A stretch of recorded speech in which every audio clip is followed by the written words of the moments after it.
Hi, Romans here and welcome to another music review. I review every album from a viewpoint of a musician, as I am a singer, songwriter and a bass player for my own group Jakobay. And last year we have released our debut album called Pursuits in Life. What makes it unique is that it's a heavy prog rock without guitars. Instead you have drums, bass, saxophone and keyboards. You can check out two of our music videos on my YouTube channel. We're building our own monument and Fake the New Kind of Beauty, and also a studio live take of A Way Till Pose.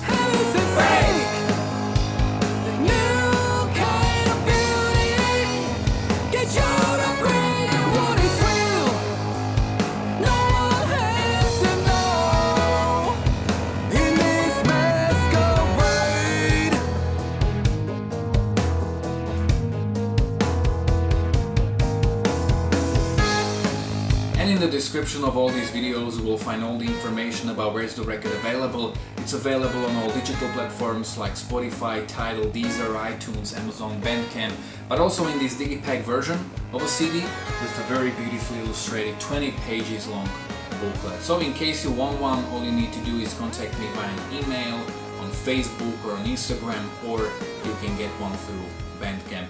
And today I'm going to review the latest album from Courtney Swain, Between Blood and Ocean.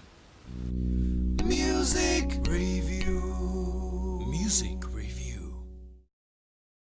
Courtney Swain is one of the best singers I've ever heard, and even though I listen to dominantly to male singers and I prefer them, I just can't get enough of her voice. She's the lead singer and the piano player in one of the most innovative, one of the best modern prog bands, Band Knee, who released their 5th studio album, You Know What They Mean, like 2 months ago. I made a review for it. But Courtney also has her own solo albums, and this is actually her 5th solo album that she released, I think in April or May, so I know I'm really late to this review. I was aware of this album when it came out, I just had too much other stuff going on, so I didn't get around to listen to it.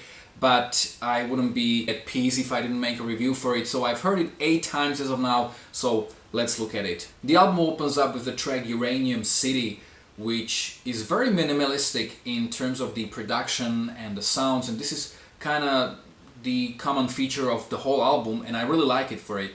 And it's like a chamber pop slash kind of jazzy song. It sounds like from Toy Story, which is actually a good thing.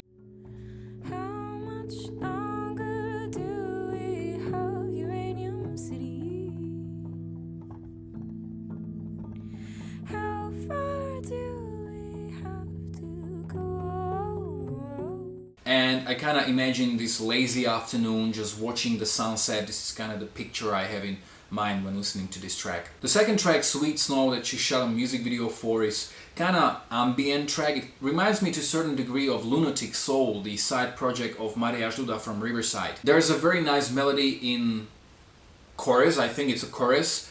Snowfall like sugar.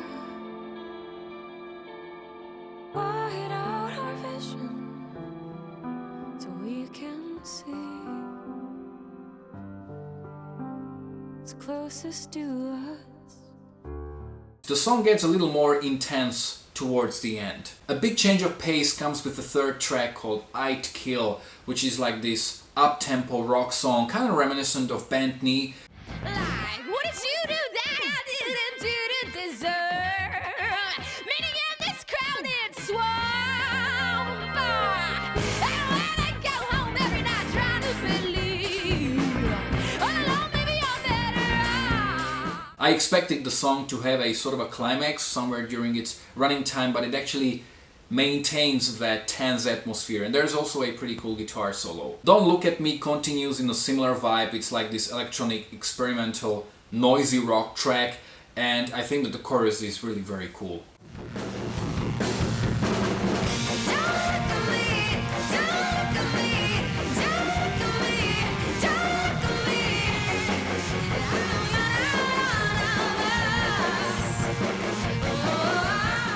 Snowflake reminds me emotionally of the first 2 tracks, and I like that there's piano and a very slowly pulsing synth in the background. And I like that the intensity of the singing goes really up in the chorus despite the song remaining relatively simple and minimalistic sonically. 'Cause I'll be able to make out the rest. Snowflakes,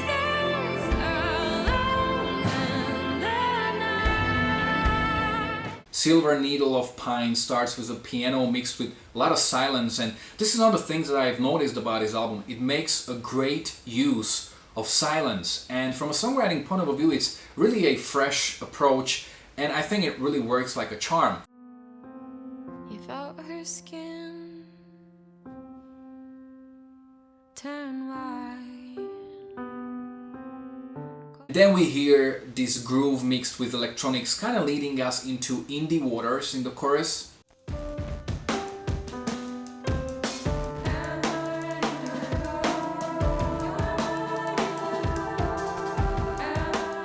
Another piano bass track is Hecla that starts darker but becomes more dreamy and poppy in the chorus. It's a very cool track.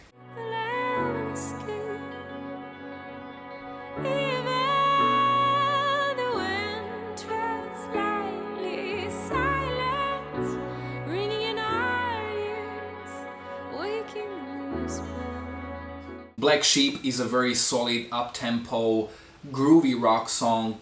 It kind of reminds me of Sting.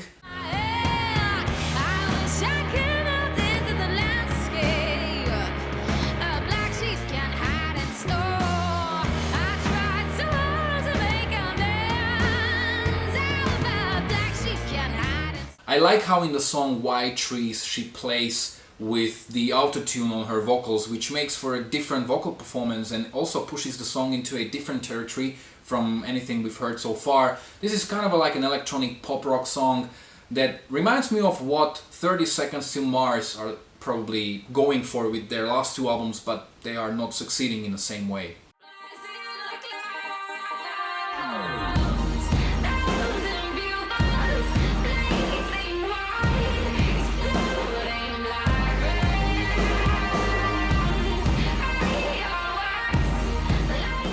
Then we have a short vocal interlude called Good Things Come, and then the final track, Sent Angels, which is the longest track on the album with the running time over 6 minutes, and this is an ambient, dreamy track that is beautifully slow. It takes a lot of time, but that's what I like about it.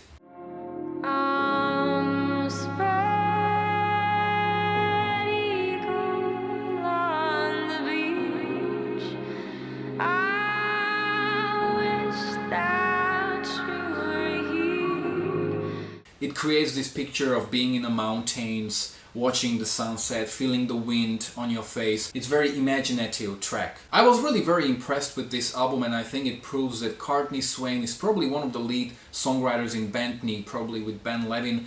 If you're a fan of Bent Knee, you should definitely check this album out. I enjoyed it a lot, and I'm pretty sure I will keep coming back to it. Have you heard this album already? You can let me know in the comment section below whether you agreed or disagreed with me. If you are a Courtney Swain fan, you can let me know in the comment section below how well do you think it compares to her other solo albums, which one is your favorite one, maybe which ones would you recommend to me, maybe even how well do you think her solo albums compare to the Bent Knee albums. You can follow me on Facebook or on Instagram. You can find links to both in the description of this video below. If you like this review, don't forget to like, to share, to subscribe. You can check out my own original music, my live performances, my worst to best series, and quite a lot of other reviews as well. Thanks a lot for watching.